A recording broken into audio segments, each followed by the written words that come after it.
Here's the big picture. Total minutes in a day, 1,440 minutes.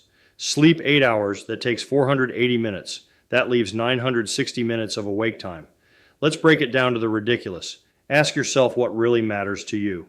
Eating and meal prep, 120 minutes. Breakfast, 20 minutes. Lunch, 30 minutes.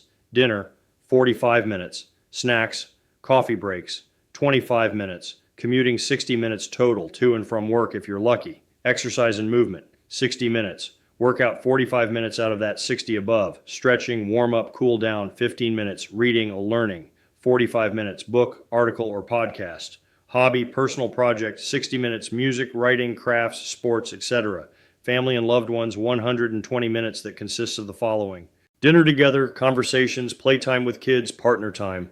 TV, entertainment, maybe 90 minutes. Netflix, YouTube, gaming, etc. Relaxation or mindfulness, 30 minutes if you're lucky. Meditation, journaling, quiet time. Household tasks and errands, 75 minutes. Laundry, groceries, dishes, bills, etc. Work, outside of commute, 270 minutes. Focused tasks, calls, emails, assuming shorter than a full 8 to 9 hour workday in this model, adjust as needed.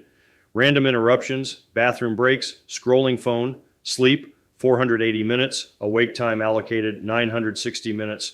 Grand total, 1,440 minutes. Why is all of this relevant?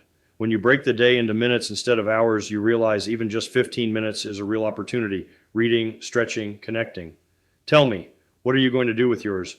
Whether you're rich or poor, it doesn't really matter. We all have the same 960 minutes. Make it count.